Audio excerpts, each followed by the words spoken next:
ضرور ہے کہ ہم غیر قوموں کی طرف متوجہ ہوں۔ آج کے لیے ہماری پہلی تلاوت رسولوں کے اعمال، اس کا 13واں باب، اس کی 44ویں سے 52ویں آیت مقدسہ۔ اس وقت دوسرے سبت کو تقریباً سارا شہر اکٹھا ہو گیا تاکہ خدا کا کلام سنے، مگر یہودی اتنا ہجوم دیکھ کر حسد سے بھر گئے اور کفر بک کر پالوس کی باتوں کی مخالفت کرنے لگے۔ تب پالوس اور برنباس دلیری کے ساتھ بولے کہ ضرور تھا کہ خدا کا کلام پہلے تمہیں سنایا جائے، لیکن اس لیے کہ تم اسے رد کرتے ہو اور اپنے آپ کو ہمیشہ کی زندگی کے ناقابل ٹھہراتے ہو، تو دیکھو ہم غیر قوموں کی طرف متوجہ ہوتے ہیں، کیونکہ خداوند نے یوں ہی ہمیں حکم دیا ہے کہ میں نے تجھ کو تعین کیا کہ غیر قوموں کے لیے نور ہو، تاکہ زمین کی انتہا تک تیرے ذریعے سے نجات پہنچے۔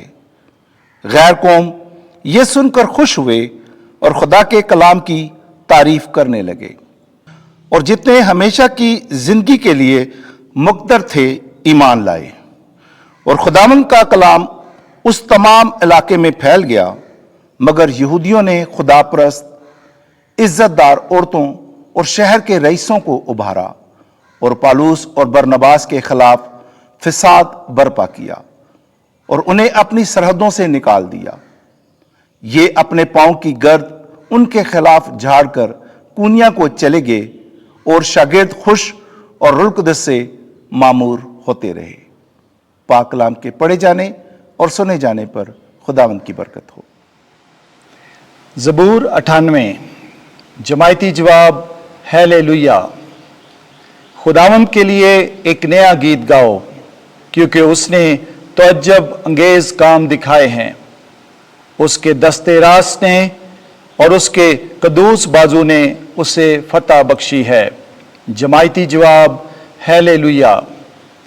خداوند نے اپنی نجات ظاہر کی ہے، اس نے غیر قوموں کے روبرو اپنا عدل منکشف کیا ہے۔ اس نے اسرائیل کے گھرانے کی خاطر اپنی رحمت اور وفا یاد فرمائی ہے۔ جماعتی جواب ہیلیلویا۔ زمین کی تمام حدود نے ہمارے خدا کی نجات دیکھی ہے۔ اے تمام ممالک خداوند کے لیے للکارو، شادمانی اور خوشی اور مدح سرائی کرو۔ جماعتی جواب ہیلیلویا۔ خداوند آپ کے ساتھ ہو۔ انجیل مقدس یوحنا کے مطابق اے خداوند تیری تمجید ہو۔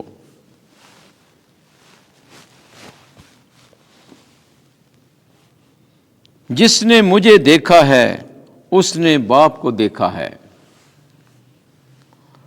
اس وقت یسوع نے اپنے شاگردوں سے کہا، اگر تم مجھے جانتے تو میرے باپ کو بھی جانتے، اور اب سے تم اسے جانو گے اور تم نے اسے دیکھا ہے۔ فیلبوس نے اسے کہا، اے خداوند، باپ کو ہمیں دکھا تو ہمارے لیے بس ہے۔ یسوع نے اسے کہا، اے فیلبوس، میں اتنی مدت سے تمہارے ساتھ ہوں، کیا تو مجھے نہیں جانتا؟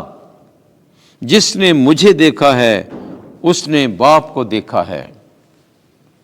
پھر تو کس طرح کہتا ہے کہ باپ کو ہمیں دکھا؟ کیا تجھے یقین نہیں کہ میں باپ میں ہوں اور باپ مجھ میں ہے؟ یہ باتیں جو میں تم سے کہتا ہوں اپنی طرف سے نہیں کہتا، لیکن باپ جو مجھ میں رہتا ہے وہی اپنے کام انجام دیتا ہے۔ میرا یقین کرو کہ میں باپ میں ہوں اور باپ مجھ میں ہے، نہیں تو کاموں ہی کے سبب سے یقین کرو۔ میں تم سے سچ سچ کہتا ہوں کہ جو مجھ پر ایمان لاتا ہے وہ بھی یہ کام کرے گا جو میں کرتا ہوں، بلکہ ان سے بھی بڑے کرے گا، کیونکہ میں باپ کے پاس جاتا ہوں۔ اور جو کچھ تم میرا نام لے کر باپ سے چاہو گے وہ میں ہی کروں گا، تاکہ باپ بیٹے میں جلال پائے۔ اگر تم میرا نام لے کر مجھ سے کچھ چاہو گے تو میں وہی کروں گا۔ انجیل مقدس کے وسیلے سے ہمارے گناہ معاف کیے جائیں۔ اے مسیح تیری ستائش ہو۔